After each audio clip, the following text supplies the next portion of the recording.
Бирок үй бүлөгө даярдык деген бул же курак менен, же бою менен, же физикасы менен өлчөнбөйт. Бир үйлөнөм деген жигиттин суроосун узатайын. Кантип жакшы жар тандайбыз? Эмнеге депрессия болосуң? Болбосу. Азыркы учурда ар кандай шоулор чыгып атат. Ушул жар издөө боюнча, жар тандоо боюнча ошого биздин кыргыздын жаштары да баргандар бар. Анан бул канчалык деңгээлде туура? Эми бул сөзүм үчүн да мени тепкилешет. Ошолордон улам дагы мындай кыргыздын жигиттери мыкаач болуп калды, анан алсыз болуп калды деген сыяктуу ар кандай сөздөр бар да. Ошого да бир жооп иретин айтып кетсеңиз, негизи эле сиздин байкооңузда кыргыз мырзалары азыркы күндө кандай? Анан ушул жерден мен бир аял катары тилектештигимди билдирип, эркектерге кайрылып кетейинчи. Кыргыздын наркында конституциябыз улууга урмат, кичүүгө ызат деп башталат.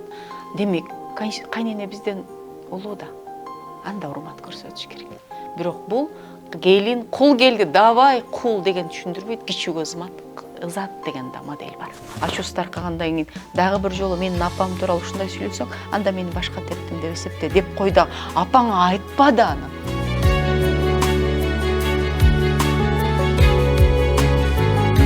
Арыбаңыздар, кутмандуу күнүңүздөр менен, урматтуу теле көрүүчүлөр. Жаңы чыгарылышыбызга кош келипсиздер. Бүгүнкү чыгарылышыбыз өзгөчө үй бүлө курам, жар тандоо алдында турган биздин жаштарыбызга өзгөчө пайдалуу болот деп ишеничтебиз. Аны эмесе бүгүн студиябыздын коногу бар. Аны менен тааныштырып өтөлү. Филология илимдеринин кандидаты, Асылзат айымдар коомдук фондунун жетекчиси Нуркыз Кадырбекова. Саламатсызбы? Арыбаңыздар, саламатсызбы? Кош келипсиз. Кошуак болуңуздар. Негизи эле убакытка аябай так экенсиз. Биз айткан убакыттын андан эрте келдиңиз. Негизи эле ушул убакыт боюнча эле баштагым келип атат суроону.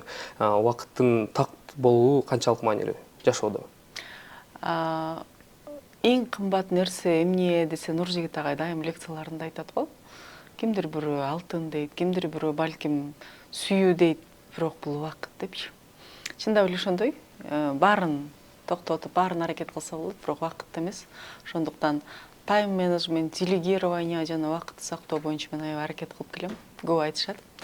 Ал түгүл ушул дайыма үй бүлөлүк салттарыбыз, эртең мененки ритуалдарыбыз болгондуктан ошого үлгүрүш үчүн дагы мен убактымды ошого бөлүштүрүп үйрөнгөм. Негизи мен үчүн тайм-менеджмент бул намаз. Чоң рахмат. Нургызы, негизи бүгүнкү чыгарышыбыз тартардан алдын биз максат кылганбыз. Азыркы учурда үй бүлө курам деп, мына деп жар тандап аткан жаштарыбыз бар дегендей, кыздарыбыз дагы жигиттерди тандап турган учурунда ушул биздин чыгарылышыбыз пайдалуу болсун деген ниетти көздөдүк. Анан эң башында бир жөнөкөй, бирок ошол эле учурда терең маанилүү бир суроону узатайын деп атам. Бул үй бүлө деген эмне сиз үчүн? Үй бүлө бул дайым тойлордо жүргөндө байкайсыздар, сиздер деле элдин кызматында жүрөсүздөр. Бүгүн дейт биздин мамлекетибизде бир кичинекей мамлекет пайда болду дейт. Демек бул союз. Макулдугу менен карама каршы эки жыныстагы адамдын бардык тармактарга макул болуу менен бирге өнүгүүгө, бирге турмуш курууга калган союзу. Демек союз деген бул мамлекет. Баягы штаттар, федерация, союз деген бул бир нече мамлекеттердин биригишкени болуп атпайбы? Ошол оңтөн алып караганда союз. Ал эми кыргыз баалуулугунда бул үй бүлө бул жашоонун маңызы деп эсептелинет. Колго суу куябы, кичинекей жакшылыктарды кылабы, ага ыраазы болосуңбу, бакыйган ак жоолуктун асты бол, же болбосо ушундай бир келишкен үй бүлөнүн башчысы, мырзасы бол, сонун жарга жолук деген нерселердин бардыгы адам дүйнөнү багындырып, ай нурун кармап минип, алтындан үйгө кирип, дүйнөнү жалгыз өзү билсе деле, үй бүлөлүк бакыт, үй бүлөлүк баалуулук анын негизгиси экендигин түшүндүрөт.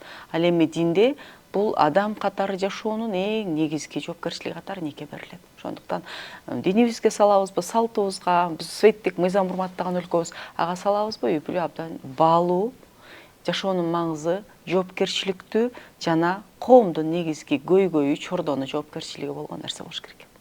Анан эми үй бүлө курарда баарында эле бир суроо болот да, мен даярмынбы депчи. Анан негизи эле даярбы, даяр эмес экенин кантип аныктаса болот жаштар өзүнчөчү? Эми ар коомдо ар түрдүү категория болуп келген. Мисалы, бир мезгил болду бизде өнүгүү, окуу деген жок болгондуктан, байманаптар адамды баягы барчылык эмне дегизбейт дейт да, жокчулук эмне жегизбейт дейт. Кызды чоң тебетеи менен жыгачап, жыгылбаса алган критерий болгон экен. Кийин 18ге чыкса эле болду деген критерий болду. Бирок үй бүлөгө даярдык деген бул же курак менен, же бою менен, же физикасы менен өлчөнбөйт. Бул үй бүлө бул өз каалооң менен мүчөлүгүн кабыл алынган союз болгондуктан жоопкерчилик менен өлчөнөт. Жоопкерчилик алууга даяр болбосоң, сени үйүнө киргизип, ошого бір өмүрүн байлаган жигиттин жанында кандай учур болсо дагы болууга даяр болбосоң, сага кичине түйшүктөр оор сезилсе, жана баары сен үчүн чечкен адам керек болуп аткан болсо, анда сен турмушка даяр эмессиң. Жигит деле ошондой. Эгерде бир жубайды алып келгенден кийин ал жубай сенин эн атаңа кайшасын көрсөтсө, эгерде сага баш ийбей аткан болсо, же ал муктаждыгымды чечип бер деп суранып атса, сен бир жакка качып кеткиң келип атса, анда сен даяр эмессиң. Даяр болуу бул жоопкерчилик алуу деген түшүндүрөт. Анан албетте сөзсүз түрдө биологиясын да караш керек. Ушундай бир кичинекей 12 жашында турмушка бышып калган жашоонун эрте келген турналары бар. Бирок аны даяр болуп кал деп берип жиберүүгө болбойт да. Ошондуктан орто эсеп менен дүйнөлүк практикага илимпоздор, психологдор, медицина кызматкерлери жана саясатчылар биригип туруп, дүйнөдө турмуш курууга ылайыктуу мезгил 18 деп алынган. Ушундан жогору адам даяр болот. Психологиясы, акылы, диплом алат, милдеттүү кесипке ээ болот, андан кийин алса болот деп. Бирок ошондон кийин дагы менин оюмда 18ден 25-26га чейинки куракты тандап туруп, мен ушул мезгилде даярмын. Балким окуума, балким мүмкүнчүлүгүмө, балким тандоомо, балким кесибиме, балким финансыма байланыштуу деп чечүү туура болмок. Азыр эми жаш курак боюнча айтып атпайсызбы? Негизи бизде стереотип бар го. 20 жаштан өткөндөн кийин эле жашың келди, үйлөнүшүң керек, тездете кой деген сыяктуучу. Анан эми бул жерде дейин дегеним психологиялык өнүгүү менен жаш курактагы мындай шайкеш келеби? Мисалы 20 жаштагы деген уже жетилди деген түшүндүрөбү? Ооба. Ошон үчүн айтып атпаймынбы, баягы кээ бири 18 эле даяр болуп, жоопкерчилик алууга бышып калат. Кээ бири ушул түшүнүп, коомдо тарбияланып, чындап эле менин баалуулугум үй бүлөдө, чындап эле мен бүгүнкү карьерама караганда бир жакшы эне болуунун артыкчылыгы дагы бир баалуулугум болмок дегенге бир 5-6 жыл керек болот дагы. Ошон үчүн 18-26-нын ортосу жакшы го деп алганым дурус. Андан ары кеч калат дегенди айткым келген жок. Өзүм деле мен ушу 25 жашымда турмушка чыккан. Болгону бүгүнкү күндө глобализация, дүйнөлөшүүнүн алкагында жеген тамагыбыз, тамак аш коопсуздугу, жанагы азык зат технологиясынын мындай түзүлүшүнө караганда биз жылдан жылга климакс, аялдын репродукциялык же төрөт курагы эртелеп атат. Адамда кыз кишиде төрөлгөндө жүздөгөн жумуртка клеткалары болсо, ал кайсы бир жашка барганда калбай калчу эле. Ал биздин балалыгыбызда 50-55 жашка чейин болчу. Азыр 35 жашта климакс болгондор көп деп белгилүү гинеколог, тукумсуздук боюнча адис, мен өзүм сиңдим дагы кайгырып туруп айтат да. Дүйнөнүн гинекологдору ушу менен башын ооруп аткан мезгил болсо, андан кеч калбайлы. Себеби биз дагы коомдо өзүбүз үйлөнүп бактылуу болгондон сырткары адамзат тукумун улуу, демографияны чечүү жана мисалы жок дегенде 4 балалуу болсо, экөө өзүңдүн ордуңа калса, экөө калктын санынын көбөйүшүнө салымың, жоопкерчилигиң, пенде инсан катары бир жоопкерчилигиң болот деген бүтүмдөн улам үй бүлөлүк мамилелер боюнча эксперт катары иштеп келаткан адам катары ушул жаш курак психологиялык, биологиялык, репродукциялык жактан абдан ыңгайлуу деп айтканым ошондо. Жакшы, эми баягы жаштар азыр бул суроону бербесем болбойт. Ар бир жаштардын суроосу, ар бир үйлөнөм деген жигиттин суроосун узатайын. Кантип жакшы жар тандайбыз? Мен бирде айтып калдым да, жалаң жаштарга сабак өтүп атам.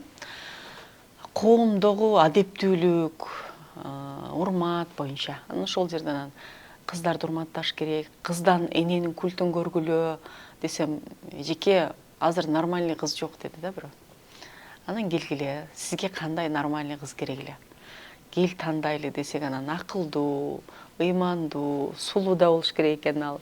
Анан билимдүү да болуш керек экен. Эне атасын да сыйлаш керек экен тиги жигиттенчи. Анан дини да жакшы болуш керек экен. Намазды да билиш керек экен. Эгерде анан иштесинби иштебесинби десем, иштесин, эми ал дагы өзүнүн билими болсун, кесиби болсун, себеби балдарым акылдуу апа керек деп экөөбүз анан аябай айтып атат, жигиттер кошумчалады, залда таптык, моделин түздүк. Түзгөндөн кийин ошол жигитке суроо бердим да, анан ошол кыз эми сага тиеби депчи. Ошондуктан жигит кандай кыз алгысы келсе, мен кыздарга деле ушуну айтам, көбүнчө мен кыздарга сабак өтөм, турмушка даярдоо курстарын коюп берип жүрөм. Кандай жар күткүсү келсе, ошол жардын рейтингин ылайыктап, мени тандайбы деген суроонун негизинде сөзсүз моделин түзүш керек, кыялданыш керек, эң жакшысын ойлош керек. Анан ошого ылайыктап өзүнөн да кичине кабар алып, өнүктүрүп коюш керек. Ушундай билимдүү, жакшы балдар бар, бет башында жүрүш керек. Ал да маанилүү. Чубак ажы айтат го, эмне көчөдөгү пияз жыттанган бойдон саксайып келсең, анан аялың сенден жакшырагын, мына тийбей калдым деп арман кылса, анда капа болууга акың жок депчи.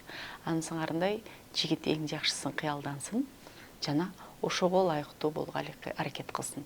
Эч ким үчүн сыр эмес. Биздин мыйзамыбызда дагы, динибизде дагы, салтыбызда дагы, коомдук баалуулуктарда дагы, дүйнөдө деле ошондой. Азыр эле бир аз ой, гендер деп буруп чоюп жиберген жерибиз болбосо, үй бүлөнүн башчысы, жоопкерчилик алуучусу, тиреги мырза болот. Ошондуктан эң жакшы фарфордон айкел боло турган айымды кыялдан, бирок ошол фарфорду сындырбай сактай ала турган, жашоонун чебери, эгерде анча-мынча жаракка кетсе жамай ала турган устасы, жана ошого эң жакшы эшикте калып, бирөө үстүнө базган менен тебелеп кетпей турган коргоочусу боло алышыңа даяр бол. Ошондо сонун кызды тапкандай болосуң. Дагы эми май көзүн жүрүшүндө аларга детальдап, пункттап, кеңеш, инсайт кылып токтолсок керек. Анан азыр эми сиз айтып атпайсызбы, жана жигиттин сүрөттөп берген оюнчачы, негизи эле сиздин сүрөттөрүңүздө чыныгы кыргыз аялы кандай болуш керек? Чыныгы кыргыз аялынын моделин айтыш үчүн баягы жеңи жок, аккан сууну канча да көмүрдаган дейт да. Ал эми андан сырткары баягы жер, күн тууралуу айткандар деле ошондой. Бул деген бул кылымдап өзгөрбөгөн, Сүйүнбай Эралиевдин айтканына караганда 100 жылдар мындан кийин да ушинтип чыкчу ушулай деген сыяктуу ал өзгөрбөй турган нерселер, бирок жашоодо коомдук ордун ошончо белгилеп атат. А кыргыздын айымынын моделин айтыш үчүн мен Саякбайдай манасчы, алыкулдай акын, жеңи жоктой төкмө болушум керек. Бул өтө чоң баалуу түшүнүк. Бир эле Сагынбайдын вариантында Каныкейдин себине келген буюмдар менен баалуулуктардын, кездемелердин 40тан ашык түрү берилип, ага бир чоң бөлүм арналат да. Үйлөнүш, манасын үйлөнүшү деген бөлүм. А кыргыз аялын сүрөттөгө өтө чоң керек, бирок ошого карабастан негизги критерийлерин айтып өтөйүн. Биринчиси, кыргыз аялынын негизги баалуулугу, негизги артыкчылыгы кыргыз коомунда алысты жакын кылган кыз, тамакты даамдуу кылган туз дейт, байланыштыргыч жана коммуникациялык функциясы болуш керек.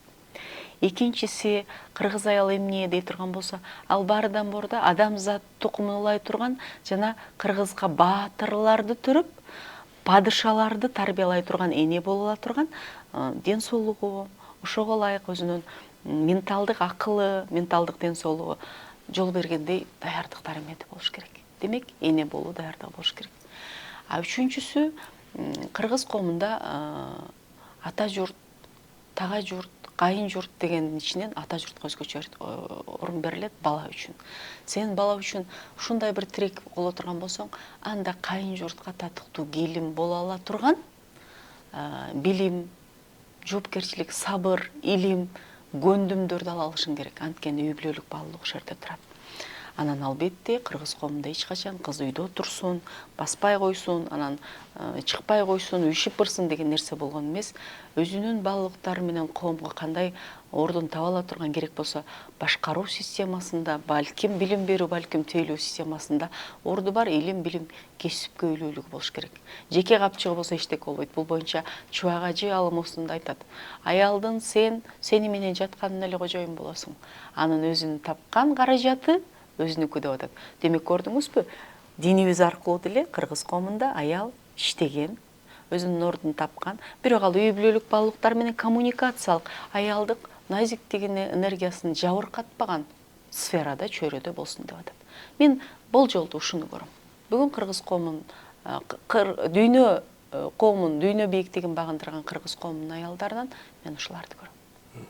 Мен биздин экинин видеолордо даярданып отуруп байкадым да, көбүнчөсү баягы тойдо калуу тилек айтып атканда деле ушул кыргыз айымдарына көбүрөөк мындай жоопкерчилик жүктөлгөндөй сезилип кетет депчи. Анткени кайныңды какпагын, эшикти катып жаппагын деп анан көп эле жоопкерчиликти артып коет. Анан жигиттерде мырзаларда көбүнчөсү жоопкерчилик азыраак депчи. Сиздин оюңуз боюнча кандай? Негизи эле жоопкерчилик эки жакта бирдейби же айымдарда чын эле көбүрөөкпү?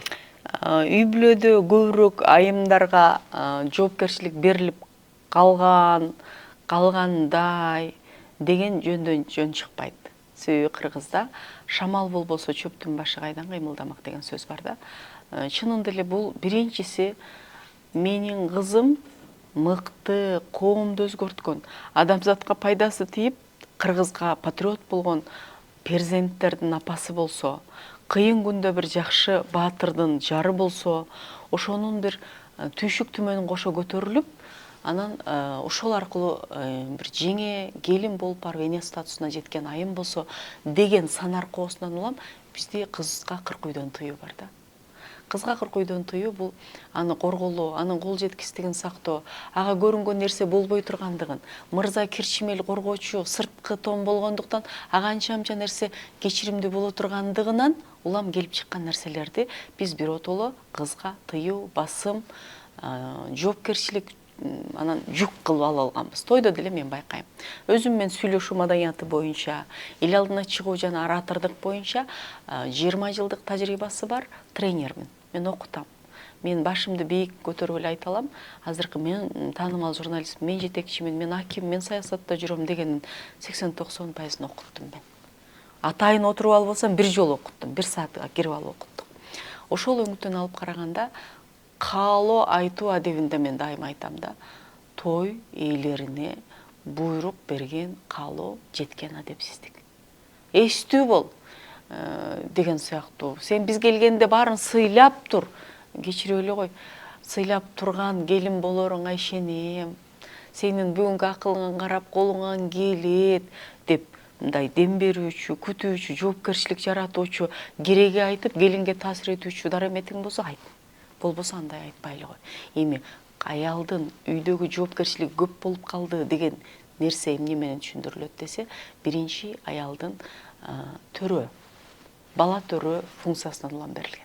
Анткени бала менен дайым болгондуктан үйдө көбүрөөк болосуң. Үйдүн мээрими сенсиң, коломтосу сенсиң, сенин жылуулугуң сенсиң. Сен эркекти эр да кыласың, жер да кыласың. Жакшы аял жөнөкөй эрди эр кылышы мүмкүн, бирок мыкты эрди хан кылат деген жоопкерчиликти айтам деп атып эле басмырлап ийген учур көп. Эми ошону мен дайымдар кыздарга окутканда айтам. Биз айымдар турмуштун отличниги болгондуктан бизге көбүрөөк менталдык, бизге көбүрөөк байланыштыргычтык, бизге көбүрөөк акыл, эмгек, назиктик, энергия, психологиялык жоопкерчилик жүктөлгөн. Эркек эмне кылат? Эркек эле жыргап жатат демеңиздер. Эркек жыйып келген чөптү биз жыйсак болбойт, эртең бала төрөй албай калабыз. Эркек көтөрүп келген жанагы отундарды курган үйдү биз курууга болбойт. Анткени биздин ден соолугубуз, табиятыбыз ага эсептелинген эмес, материалыбыз ага ылайыкташкан эмес. Бирок биз дем берип, шыктандырып, сурап, кээде мактап, кээде алкап, бир үйдүн ханышасы, ошол эле мезгилде кожойкеси, кээде сүйүктүүсү, балким үй жыйгычы, күлалары болуу менен катар ээси болууга жоопкерчилик берилет. Депчи, ошондуктан бул жоопкерчиликтерди бизге берилген бонус катары, бизге берилген мандат, же болбосо ишеним, статус катары кабыл алганда сынбайбыз. Анан мени баарына жактай деле, тиги эмне деп атат экен, кайнем, тиги күйөөм жакшы болду деп эле, мен носкисин үтүктөйм дей бергенден болбойт.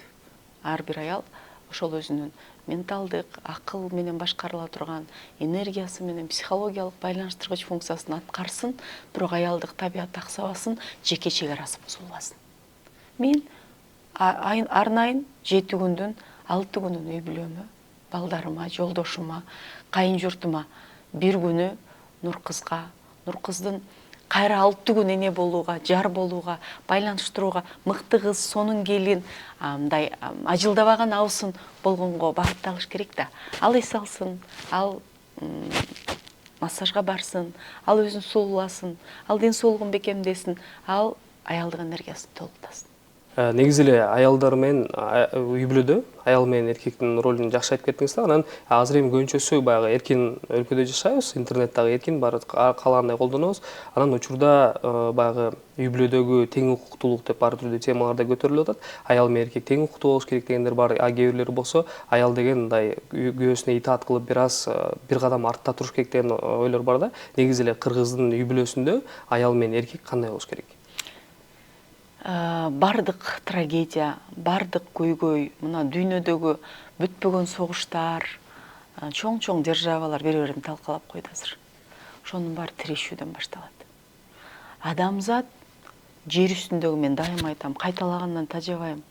200 миңден ашык жандуунун ичинен бир гана акылы, тили менен эмес, ыйманы, адеби менен айырмаланган, жоопкерчилиги менен айырмаланган жаныбарда биосоциалдык коомду кармап турат. Хадистерде айтылат экен, адамды жараткан жердеги көлөкөм деп атады деп. Демек, анда жаныбарларга, буюмдарга татыктуу кожоюн жакшы бол деп. Анан ушул адамзат эки гана бөлүктөн турса, бири-бирин толуктаган аял эркек деген. Бири-бирисиз жашоо болбосо, бири-бирисиз адам тукуму уланбаса, бири-бирөөсү жок болуп калса, эртең адамзат түгөнөрү анык болсо, эмнеге тирешет?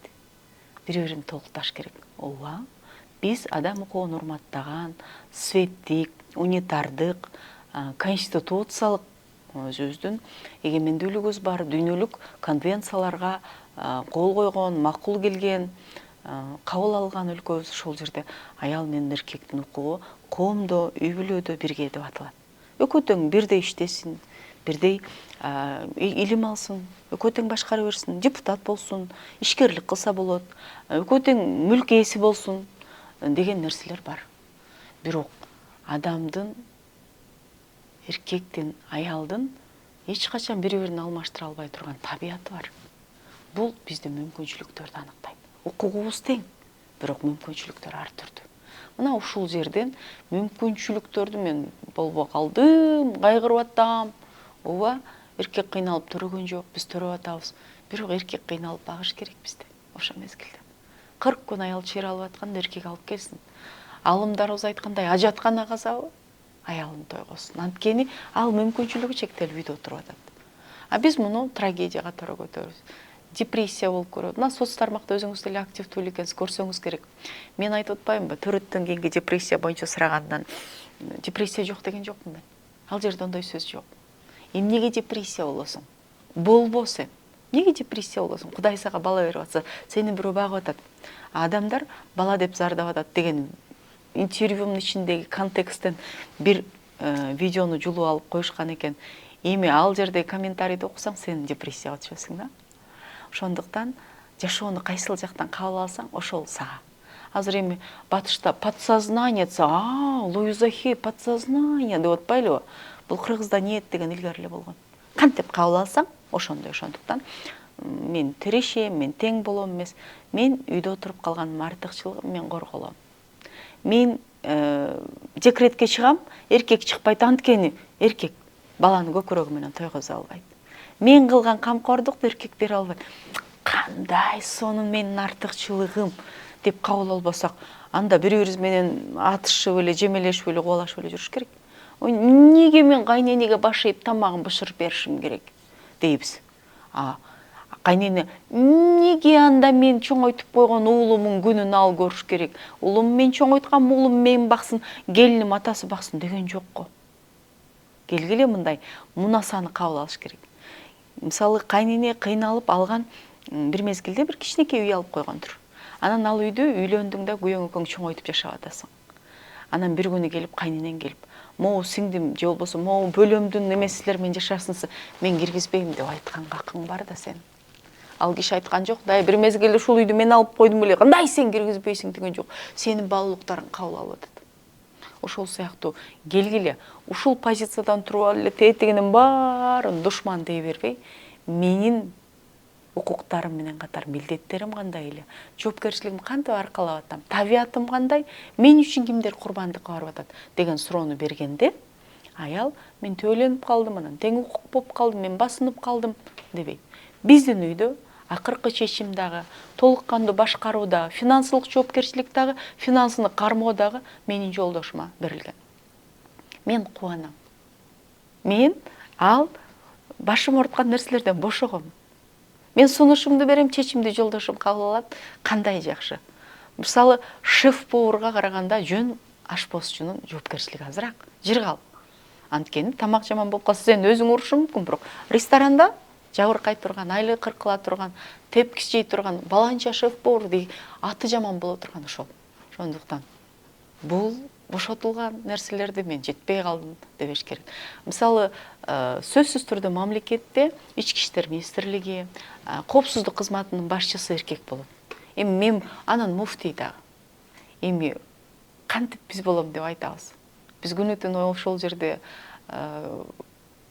болбойт да. Табиятыбызга дал келбейт. Биз назик, сулуу,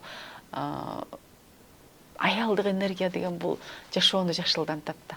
Мына маңдайда караңыз, гүлдү. Жашагың келтирет. Бирок диванга отурбасак экөөбүз кантип маектешебиз. Кээде аял гүл караганга энергия алганга, бирок мырзалар бир таканчык болот да. Ошол сыяктуу талашпайлы. Баалайлы, беришели. Менин үйүмдө атам консерватор, традициялуу патриархалдык коомдо чоңойгон. Эгерде бир жерге бара турган болсом, атаңан сура десе, мен сурай албасам унчукпай кирип жатчумун. Аны мен атам катуу кармаган, атам урушкан эмес. Кандай жакшы. Мага Садыбакас устаздын бир сөзү жакты. Түндө арстан жаткан дарактын үстүндө маймыл ойнобойт деген. Демек менин атам катуу болгон. Мени бир жака жөнөткөн эмес. Анткени менин арстан атам бар эле, маймылдардан корголгонмун. Мырзанын жары болдум эле деп кабыл алыш керек да. Мен балалыгымда травмам бар эле, атам уруш. Кудай ай, мен ошолорду көрсөмчү, мен сигарет чегип кеткендерди туура түшүнөм да. Эмне кереги бар ошо? Эми бул сөзүм үчүн да мени тепкилешет. Комментарийде. Эми пикирлерин жазышаттыр өзүнүн. Анан эми Нургүзэ, негизи бул жерде азыр сиз дагы бир актуалдуу теманы айтып кеттиңиз. Кайненеге кызмат кылуу. Негизи эле бул келиндердин арасында дагы, жигиттер, күйөөлөрдүн арасында дагы, кайнелердин арасында дагы өтө актуалдуу тема. Бардыгы эле ушу келин кызмат кылыш керек дейт. Сиздин оюңуз боюнча кандай? Мен эми практикалаган юристмин да. 4 жогорку билимим бар. Мамлекеттик башкаруу, укуктан юриспруденция, филология, илим, анан экономика тармагында окудум. Ошолорду айкалыштырып айтканда жөнөкөй сөз менен эмес, мындай түшүндүрөйүнчү. Кайненеге кызмат кылуунун зарылдык милдеттерин мындай түшүнөйүн. Биздин мамлекетибизде бардык жактан башкаруучу ким? Ким биздин мамлекетте? Президент. Президент. Бирок президенттин үстүнөн башкарган бирөө бар. Ал ким? Жараткан баарыбызды башкарат. Президент деле эмес. Президенттин үстүнөн, бийликтин үстүнөн эл турат. Эл шайлайт. Ошондуктан бизди үчүн чечим кабыл алып, биз үчүн чет мамлекетке барып, биз үчүн кол коет, биз үчүн чечим кабыл алат, эң арызданабыз, даттанабыз, бирок элдин пикирин эске алат. Элге отчет берет. Элдин астына келет президент. Анан президент башчы болгон менен бизде дагы бир тармак бар, бул сот бийлиги деген бар. Сот бийлиги керек болсо президент соттойт. Бирок соттун адилетсиздиги болбош үчүн президент аны шайлоочуларды бекитет. 3-чү мыйзам чыгаруу бийлиги деген бар. Бул жогорку кеңеш. Жогорку кеңеш президентке отчеттуу эмес. Бирок отчетун алат.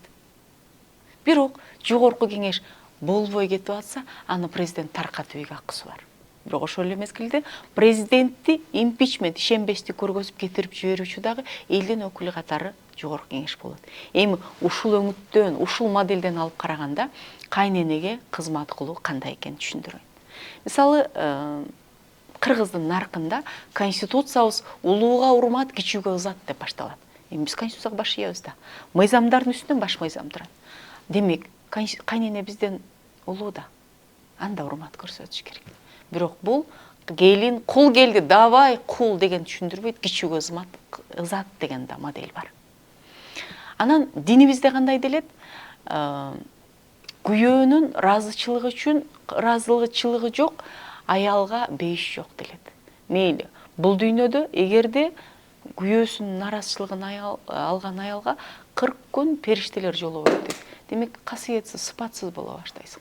Ал өңүттөн алып караганда күйөөнүн милдети бул эне атасын багыш.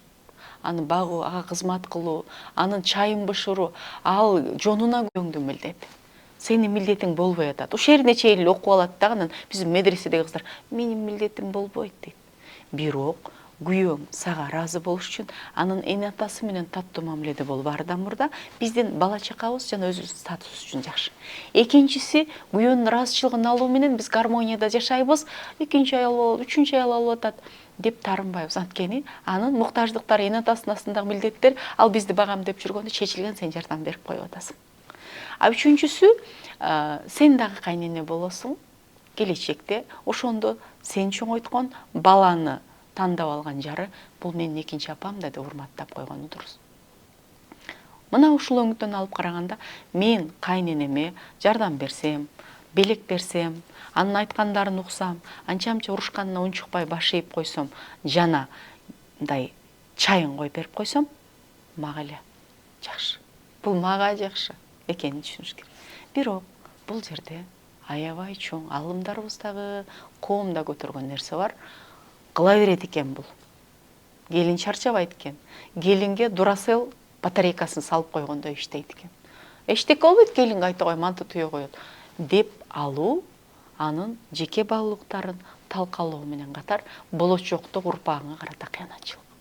Анткени басынган, өзүнө убактысы жок, эс албаган, өзүнүн кул мүнөз сезген аял кул мүнөз балдарды тарбиялайт. Урпактарың ошондой болот деген сөз. Ошондуктан ханга жар болгон адамга хан нике деп статус берет. Хан никедеги адам хан урпагын, баатыр урпагын төрөш үчүн ал ошол сыпаттарды, ошол илим алууну, ошол ишенимдүүлүктү өзүнө сиңириш керек деген сөз. Ошондуктан бири-бирибиз менен мынаса болуш керек. Мен кайнене боло элекмин, бирок сонун кайнененин келинимин. Баатыр эне болгон, көптөгөн келиндер тарбиялаган тайнемдин тарбиясын көрдүм. Көп 10 чакты баланын энеси болгон чоң энемдин тарбиясын көрдүм. Жана 6 баланы чоңойтуп, 3 келинин окуткан апамдын тарбиясын көрдүм. Кайненеге сыйлоо, аны менен таттуу мамиледе болуу, жана саясатта жүргөн өзүмдүн агам Нуржигит агай айтмакчы, бир партияда болуу баарыдан мурда өзүбүзгө жакшы. Сонун жооп болду. Нургүзе, анан эми жигиттер өзүнө тиешелүү суроосуна жооп алды деп ойлойм. Эгерде суроосу болсо жазып койсо да болот. Анан эми кыздарга келсек, кыздар дагы ушул жартоодон негизи үй бүлө темасына кирип кеттик, бирок эми кыздарга дагы тиешелүү суроолор болсун. Кыздар дагы жар тандоодо азыркы учурда баягы өнүккөн заманда эле өзүнүн сүйүүсүн ачык айтып, жол турмушка чыгам деп да айткан учурлар бар да. Бул канчалык деңгээлде туура деп ойлойсуз? Мыйзам боюнча алсак, же мындай коомдук пикир, мындай түз эле көз караш менен алсак, мен трагедия көргөн жокмун. Айтсын, билдирсин. Бирок мамиле бул искусство да. Үй бүлөлүк мамиле бул илим. Аны сактоо искусство. Кадимкидей искусствонун чебери болуш үчүн эмгек сиңирип, жүздөгөн ролдорду жаратып, бирде каникей, бирде бомж, бирде бай болуп жүргөн. Бул бардык ролду сонун аткарат деп чебер болосуң десең, эмгек сиңиргенди берет. Ансыңарда үй бүлөлүк мамиленин чебери болуш үчүн анда анын табияты, анын ролдору, анын функциялары айтылбаган мыйзамдары болот. Эркек табиятынан багындыруучу, баатыр жана мындай күчтүү болгондуктан, эгерде сени багындыруунун зарылдыгы жок болуп калса, анда сен моментально жоготуласың же запасной аэродром болосуң. Жүгүрүп барып сүйүүңдү билдирсең болот, ошондон сонун жашап калгандар да бар. Бирок табиятынын түпкүрүндө, жан дүйнөсүнүн түпкүрүндө мен багындырган эмесмин, бул сураган деген нерсе сени жоготуп коюудан коркпой коюуга алып келиши мүмкүн келечекте. Бирок анда эмне, биз сүйүп эле жүрө берели, кемпайбызбы десе, анда мен сүйлөшүү маданиятын окутам. Сүйүүнү билдирүүнүн, сен аны жагып жаткандыгын мамиле маданияты менен катар айтуунун адептери болот. Сен мага жагып калдың, чоң жигит экөөбүз, сен биринчи көргөндөн бери эстеп жүрөм, сен мени ала албайсыңбы дегенге караганда, мындай башкачараак чеберчилик менен айтуу болот. Балким мындай кыз бала жолдошун атамдын моделинде издейт деген чын окшойт. Атам дагыдай баатырдыкты сенден көрдүм десең, комплимент айтканча айланып тээп атпайсыңбы? Мен мындай жолдошум издеп атам деген сыяктуу айтып көр деп атам да. Такыр айтпай коюу, унчукпай коюу арман. Анткени мен адабиятчымын. Мен адабиятты издеген Илимпоз катары Татьяна Онегиндеги Татьяна өзүнүн кол жеткисин сактап, Пушкин айткандай, Белинский айткандай, аскада кездешкен сейрек гүл болуп калды, чыгармага айланды анын сабыры. Бирок сүйүүдөн бактысыз болду да. Ошол Онегинге барып, өзүнүн сүйүүсүн түз эле жазып, мен ушундай, мен айылдык кыз болом, сиз батырсыз, мен ак сөксүз, мени алат бекенсиз десе, өзү табиятынан тиги Татьянаны Ольгага караганда жактырып аткан. Бирок дароо өзүнүн кадырына минди дагы, аябай моралды айтып албай койду. Ошону мен дайым айтам да. Адабият адам турмуштун прожектору боло турган болсо, анда Татьянадай сүй, Татьянадай аруу бол, аскада гүл болгон, бирок Татьянага окшоп сүйүүңү билдирбе депчи. Кайра турмушка чыккандан кийин, бирок Татьянага окшоп кол жеткистигин сактап кал деп. Кийин астына келгенде Татьяна айтат го. Да, деди. Я вас любила, деди. Но я другому отдана и век ему буду верна деп айтат да. Ошондуктан сүйүүнү билдирсин. Башка жол менен. Ал үчүн келиңиздер. Мен сүйлөшүү маданиятын окутайын, мамиле маданиятын окутайын, турмушка даярдык боюнча үйрөнүңүздөр. Көп эксперттер бар. О, мен коучмун дегенден азыр таш ыргытпай эле жөн эле карап койсоң, кепкан кыргытсаң башына тиет. Ошондуктан окуп үйрөнүңүздөр, билдирүүнүн маданият адебин иликтеңиздер. Экинчиси, мүмкүн болсо, жакшы адебиң менен, кол жеткистигиң менен, ак сөөктүгүң менен сүйдүргөн жакшыраак. Сен сүйдүргөн жакшыраак. Сени сүйгөн адамды сен сүйдүргөнүң жакшыраак. Эми ушул суроого эле отурлай. Азыркы учурда ар кандай шоулор чыгып атат. Ушул жар издөө боюнча, жар тандоо боюнча, ошого биздин кыргыздын жаштары да баргандар бар. Анан бул канчалык деңгээлде туура? Чет өлкөдө болуп атат бул шоулор, эми айрым бир экини көрүп калган чыгарсыз. Негизи эле ушул суроону бергим аябай келген. Анткени көрүп атабыз дегенде кандай кийинчерээк таасири кандай болот, ошол боюнча да көбүрөөк айтып берсеңиз. Бул сурооңузга азыр көптөр мурункуда да айттым окшойт. Мен негизи бирок так дааналап айтканда, биз 21 кылымда жашап адамзат цивилизациясынын 3-миң жылдыгы. Бул эч нерсенин чеги жок. Чет мамлекетке чыксаң болот, кааласаң үйлөнсөң болот. Эми ушунчалык чектеп кеттик. Аял киши балама фамилиямды берем деп да чыктык да. Ушул өңүттөн алып караганда, барып, катышып, сүйүүсү үчүн күрөшкөндөн трагедия көргөн жокмун мен. Но бирок деген жери бар. Сен кыргыз коомунун мүчөсүсүң да. Сен Европада жашай турган болсаң, анда ошол жерге бар дагы ошолордун маданиятына ылайыкташа бер. Эртең кыргыз коомуна келип жашайсың да. Ошол жерде базарга түшүп, санагы эмне деп коет, колукту базарга түшүп, өзүң боюңду базарга салып, анан ошондогу бир туура эмес кылган нерселериң бир өмүр сага муш болбойбу? Анткени соц тармак, видео бүгүн сакталат, YouTube'да илип турат деген нерсеси. Мен бул кошулайык дегенде кыргыз тили менен алектенип жүргөн, тил боюнча мына кыргыз тили коомунун вице-президенти болуп жүргөн адам катары, саясатта жүргөн, башкаруу боюнча магистрдик ишин коргогон адам катары мындай бааладым. Бул казак тилин жайылтуунун бир программасы. Жөн эле казак тилин сүйлөйлү, өнүктүрөлү, сен да сүйлө десе болбойт. Ошол жерге алып барып алып, шоудо белекти берип, таанымал кылып, блогер кылып, казак тилинде гана сүйлөйсүң деп сүйлөтүп, анан максат казак тилинин кереметин ар түрдүү кылып жайылтып атат. Жаштар арасында бекерчилерге, блогерлерге, китеп окубагандарга, тиктокерлерге. Сонун подход, ошолордун деңгээлине түшүп атасың. Экинчи мунун максаты бул жөн эле акча жана киреше топтоо, просмотр. Ол жерге барган кыз тили таанымал болууну көздөйт көбүрөөк жар табууга караганда. Ошол бычакка даяр, ошол нерсеге даяр. Эгерде битке өчөшүп көйнөгүң отко салсаң, жылаңач болууга даярсыңбы же кийинки көйнөк келгиче отуруп турасыңбы дегенге даяр болуп барып атышат. Ошондуктан бул жерде мен жар үй бүлөлүк баалуулукка караганда дагы таанымал болуу, шоу, көңүл ачуу, көңүл бурдуруу деген баалуулукту гана көрдүм. Ошондуктан өзүн сыйлаган, балким бир мыкты адамзат тарыхын өзгөрткөн, сонун балдардын атасы боло турган Мырзага тием деген кыздар ал жерге барып боюн базарга салбайт го деген менин жеке оюм. Мени тепкилебеңиздер. Мен таңуулагым келген жок, бирок барсаңыздар, окууңуздар бар. Андан трагедия болбойт. Тандооңуз сиздин. Кыздардын көпчүлүгү турмушка чыгууда азыркы учурда, азыркы жаш кыздардын көбүнчөсү коркуу сезими бар да. Анткени коомдогу ар түрдүү көйгөйлөр болуп атат, аял эркектин ортосунда, күйөөлөрдүн ортосунда деген сыяктуучу. Анан ошолордон улам дагы мындай кыргыздын жигиттери мыкаачы болуп калды, анан алсыз болуп калды деген сыяктуу ар кандай сөздөр бар да. Ушуга да бир жооп иретин айтып кетсеңиз, негизи эле сиздин байкооңузда кыргыз мырзалары азыркы күндө кандай?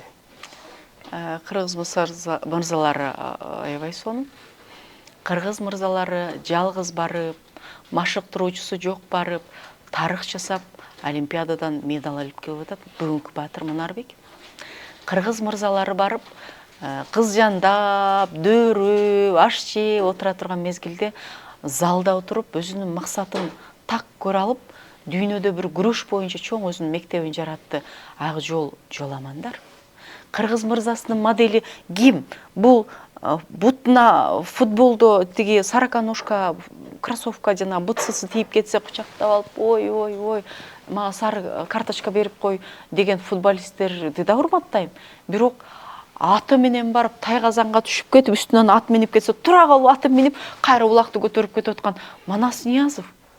Кыргыз мырзасы ошондой эле. Кыргыз мырзасы сонун, менин урматым, мен суктанам, мен сыймыктанам. Болгону, эгерде кимдир мындай жашоо мындай шариктер салынган же таштар салынган бөтөлкө катары эсептешиңиз керек. Монун ичинде турган жарымына ак таш, жарымына көк таш салып тиздиңиз.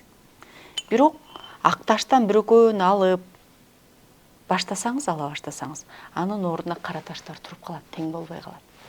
Биздин аялдардын, кыргыздын кыздарынын мен күчтүүлүгүнө баа берем. Карачы дүйнөнү багындырып атышат. Кандай сонун мына мээримди мен барган жерде мисал келтирем. Жуманазарова, Айсулуу, турмушта да сонун, кайнененин сонун келини болуп атат. Бирок дүйнөнү багындырды, таң калдырды, жаагын ылдый түшүрүп койду да, шилекейин коюлду. Ошол кыздарыбыздын кыйындыгы сонун, бирок мен дагы ошондой болом деп атып өз тармагыбызда умтулуп атып, эркектин функциясы менен миссиясына кирип кеткенден улам, алардын орду ээленип калып, каяка барышын билбей калып, бизден көрө алсызыраак, бизден көрө чабалыраак көрүнүп калган учурлар жок эмес.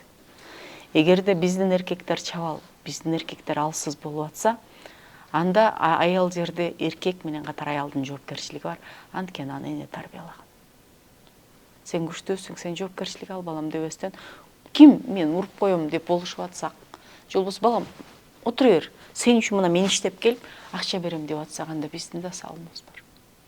Эгерде ал аялын бага албай, жоопкерчилик ала албай, жөнү бош болуп атса, эртең подкаблучник болосуң деп урушкан же болбосо үйдө так бир мен айткандай болосуң, ыйлап азыр башыңды жара коем деп чоң айткан биз эненин салымы бар да.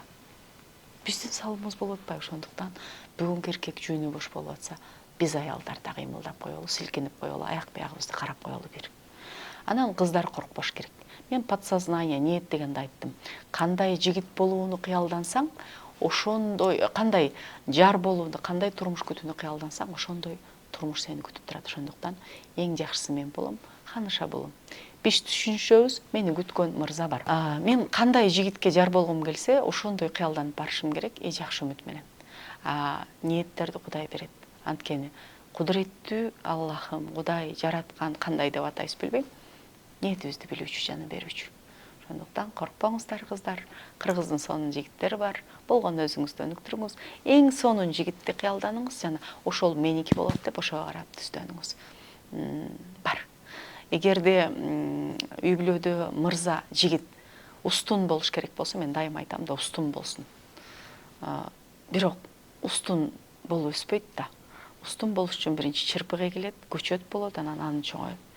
Кээде биз турмушка чыкканда жолдошторубуз чырпык бойдон калып кетсе, же бутак эле болуп калган болсо, анды чынар кылууга да биздин салымыбыз, убактыбыз бар.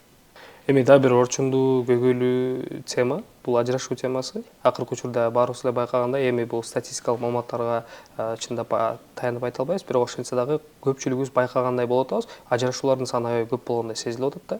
Бул эмнеден улам кабар берет, эмнеден улам ушундай болушу мүмкүн? Мен мына мамиле эксперти болуп, Россияны, Казакстанды түрө кыдырып, Өзбекстандын кыргыз айылдарына, Туркиядагы кыргыздарга, Дубайдагы кыргыздарга барып лекция өтүп келип атпаймынбы? Онлайн сабак өтөм, жеке кабыл алам. Америка, Корея, Сахалин, ошол жерлерде кыргыздар бар экен, мен жеке кабыл алуудан билем. Ошо мен алектенип жүрүп, менин иликтөөмө таянганда, ажырашуу мурунда болгон, азыр да болот, бирок мынчалык көп болбош керек эле.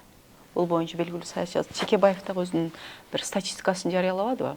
ар бир 4-чү 25% ажырашат деген сөздө. Бул трагедия.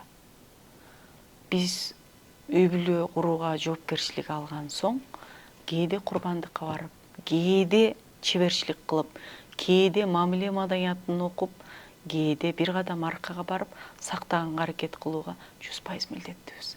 Анткени биз сураган жокпуз да, биз чечим кабыл алдык, Кудай берди.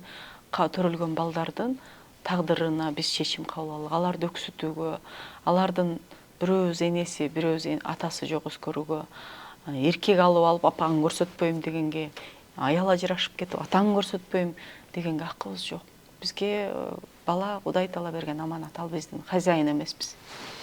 Ошол оңдөн алып караганда баягы коррупция таш тоорунда таш менен башталган боло берет, бирок аны азайтып, өтө азайтууга болгон сыяктуу эле ажырашуу болуучу нерсе, бул каалабасак дагы бул трагедия болуп тура турган нерсе, бирок аны азайтууга салым кошуу бар. Биринчиси ажырашууга себепкер жаштар арасында социалдык тармак жана виртуалдык жашоо. Баланчанын күйөөсү сонун гүл бериптир, сонун жашап атыптыр, антип атыптыр, мынтип атыптыр деп. Мен жакында Айдана Дека деген бир кызыбыз, ырчы кызыбызга ыраазы болдум. Мен анын видеосу кандай мага чыгып калды билбейм, бирок ырларын жакшы көрөм.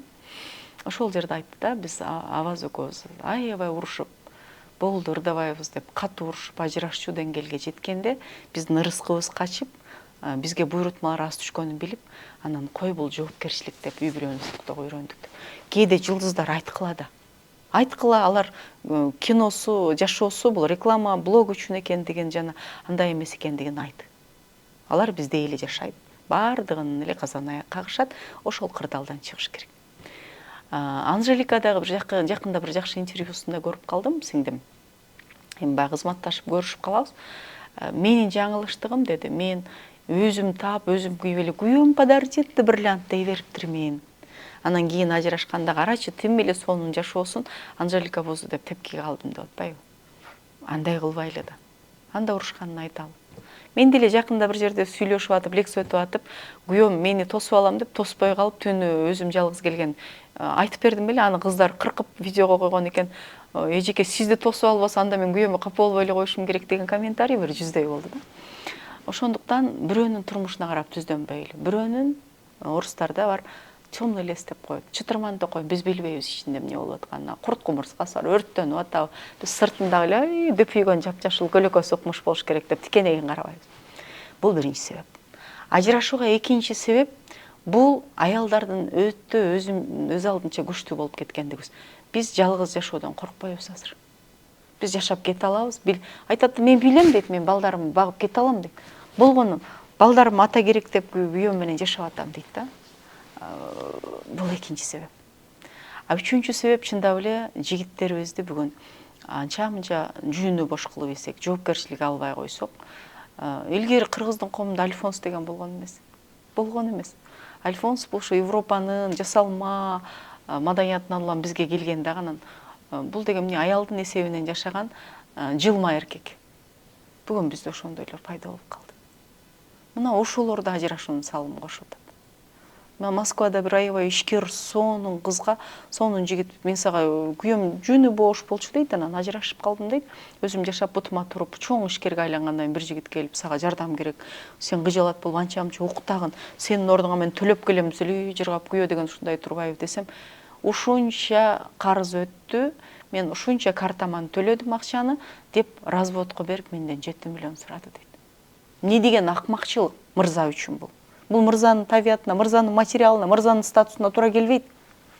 Ушундай учурларга мырзалардын да салымы бар, брак по расчету деген. Анан үчүнчүсү, бактыбызды, бакыт бул баалаган жерге байыр сезбей калабыз. Мен жакшы бир казактардын рилс көрдүм. Күйөөсү трактор айдайт экен талаада, аялы тамак бышырып, жөнөкөй эле шалдыраган машинеси минип барып, ошол жерден майланышкан колу менен нан турашып, экөөнү отуруп алып, галошун чечип кирип жеп. Сезсең ушул бакыт. Сезбесең, мен качан барып тиги шаардагыдай тиги ырчыларга окшоп жылтырак кийинип, далымы ачып, анан спа баняга түшөм деп кайгырып көрсөң болот. Балким ал сен боло албай жүргөндүр. Балким бардык жасалма, бирөө үчүн жашаган, виртуалдык жашоодон качып, сен болуп, тынчтык бакытты эңсеп жүргөндүр биз билишибиз керек. Андан кийинки негизги дагы бир чоң себепти айтайын. Бул дүйнө жүрөккө байлыктын кирип калганы болду. Тигиникиндей көйнөк кийем, анан тигиникиндей мындай болом деп аял айтат. Көйнөк кийип коротуп салмай болду деп эркек коруйт каражатын, ушинтип атат. Сен үчүн сенин балаңы төрөгөн аял болсо, ал бозоруп көйнөк кийип кимдир бирөөдөн кичирип жүрсө, ишенип коюңуз, аял үчүн жасанат, аялдын астында кичиргиси келбейт. Бир классташы, бир курбусу, бир абысыны, бир жеңеси, бир тууганын жанында өксүгүсү келбейт. Ошентип жүргөн болсо, анда анча мынча каражатты сарптап аялдын көңүлүн да алды эркек. Баягы аберес деген чыкты го. Мен аберести туура түшүнөм. Ошол аялды туура түшүнөм. Аберести жеткирип, жазды алып берем, күздү алып берем, мынте бер деп, анан аберес дегенге жетип калганда тартып туруп, бөлүшүп койгон эмне деген эркекчилик бул? Кантип ал эркек ошол шым кийип, калпак кийип эртең басат? Өзүнүн аялын видеого тартып. Анан ал ошондон кийин аял киши ажырашыш керек. Кантип моралдуу окуга алат чогуу жашаганга. Анан ушул жерден мен бир аял катары тилектештигимди билдирип, эркектерге кайрылып кетейинчи. Чубак ажалымызды мен аябай мындай алым катары эле эмес, замандашым анан сүйлөө чеберчилигинде тренер катары, чечен катары балайм. Ошол кишинин айтканы бар, аял сүйлөй берет, аял эмоционалдуу, аял чыгарыш керек. Сага бекер тийип мен качан сендей болом? Арман десе, деп угуп кайдагы Умар алейхиссалам ошентчү экен. Сага эмне жок? Кайра кирип сени сүйөм деп жашооң улан балдар үчүн. Себеби кийинки аял алсаң деле ушул дейт. Аялдын табиятын ушул тааны дейт. Бир эркектер күчтүү болуп, апа, түтүк аялым сизди монупту да деп айта бербей, устун болуп, эми билесиң сактагысы келген эркек, аял эмоция үчүн сага больно кылам деп, сенен өч алам деп, сенин туугандарың, сен ошон үчүн ушундай, сен ушундай үйдө чогон, сенин апаң ушундай деп болсо айтпагыла да, сактагыла да. Мен сүйөм десең мен үчүн деп ошол жерде далилдей ал. Кээде эмоциясы үчүн мейли сени сүйөм деп коюп анан ачуусу таркагандан кийин дагы бир жолу менин апам тууралуу ушундай сүйлөсөң, анда мени башка тептим деп эсепте деп кой да, апаңа айтпа да аны. Ордуна кой да. Эгерде сени келип алып сенин маңдайың аял каалаганын сүйлөп атса, анда сенин ордуң ошол, сенин салымың ошол. Ошондуктан өтө көп мына бизнесте, миграцияда, өзгөчө Казакстанда жүргөн эркектер мени сыртта текшерип коет экен, сен бизнес кыл деп аялдын астыга коюп, аял эркек болуп тиргиликке кирип кетип, ошонун жоопкерчилигин алгандан кийин үйдө отуруп, ар ким менен СМС жазып ажырашуулар да жок эмес. Келгиле. Аялдарга түзүк эле асылып жүрөм мен. Аялдарга түзүк эле өзүмүн чөйрөм, менин угарман катталуучуларымды да айтып жүрөм. Сиздин аудиторияңыз мырзалар болсо, сиз аркылуу мырзаларга кайрылайын. Мырза жоопкерчилик алып, мырза үй бүлөсүн сактап, мырза аялдын анча-мынча капризинен бийик туруп, анан кандай болгондо баласынан кабар алып баксын. Ажырашууга жол бербегенге 100% аракет кылсын. Эгерде болбой калса, анда аялды да кургулбай, бири-бириңерге дол келбей, урбай, соттошпой, баланы талашпай, таанышпойдон калуу менен ажырашуу маданиятында үйрөнүш керек да. Биз шайлоодо баягы конкуренттер талашабыз, бирок жеңгендин колун кысканды үйрөнөлү, бул саясий маданият дегендей, үй бүлө маданиятында үйрөнөлү. Сонун жооптор болду. Нуркызы эже, чоң рахмат. Ушул алтындай убактыңызды бөлүп, ушунча жоопторуңузду берип, азыркы көрүп аткан көрүүчүлөрүбүзгө, балким ичинде аудиторияда көпчүлүгү мырзалар болсо пайдалуу болду деген ишеничтемин. Пайда алып, жана дагы кайсы учурда болбосун, мисалы жаштар, көбүнчөсү ошол үй бүлө куруу алдында көрсө пайдалуу болот деп ишенип турам. Эми сизге эркин микрофон соңунда. Эркин микрофондон пайдаланып биринчи айтарым, урматтуу катталуучулар, урматтуу көрүүчүлөр, эгерде сиз ушул видеону көрүп, телефонду барактап отурган болсоңуз, биринчи шүгүр айтыңыз. Анткени сиздин телефонуңуз тирүүсүз. Анан андан сырткары бомба жарылган жок, эчтеке болгон жок, телефонуңуз бар. Ага интернетке бирдике акчаңыз бар. Биринчи шүгүр айтып коюңуз. Экинчиси, башкаларды кемчилиги менен баалоону үйрөнүп коелучу. Мейли ал душманыбыз, мейли кошунабыз, мейли жолдошубуз, мейли башкабыз. Үчүнчүсү, жакындарды сактаганды үйрөнөлүчү. Биз эмне кылабыз? Көчөдөгүнүн баарына жылма сүйлөп, эркек эмне кылат? Аялын келип алып, деп кылкырат. Аял сиздин эң жакын адамыңыз, балдарыңыз. Аял эмне кылат? Бардыгына деп сүйлөйт да, сенин апаң кандай, сен момундайсың, силер менен жер кабадым деп күйөөбүзгө даттанабыз. бардык көйгөйдү көчөгө таштап, балким көчөдөгү бир таксисти таарынтып саларбыз. Бирок үй бүлөдө жакындар менен болууну, жакындарга убакыт арноону, сүйүү арноону үйрөнүлүчү. Бул жашоо барды келди, бирибизге белек берүүнү үйрөнөлү. Белек акча жок болуп атабы? Садага бере албай жатасызбы? Анда жылмаюу берели. Сөз берели. Мен сөз маданияты боюнча сабак берем. Комплимент айталы, алкуу айталы, ыраазычылык айталы, жакшысын көрөлү. Пайгамбарыбыздын бирде баратканда дейт, сасып кетип өлүп калган иттин жанында баары мурдун жапканда дейт, ай, укмуш тиши бүтүн ит экен деп айтат дейт. Үй бүлөлүк мамилелерде жакындарда эчтеке болбой калса бүтүн тишин карап сактоону үйрөнөлүчү. Анткени биз бир үй бүлө, биз бир тууган, биз бир улут, биз бир жер, биз бир адамбыз, бири-бирибизди сактайлы. Бар болуңуздар.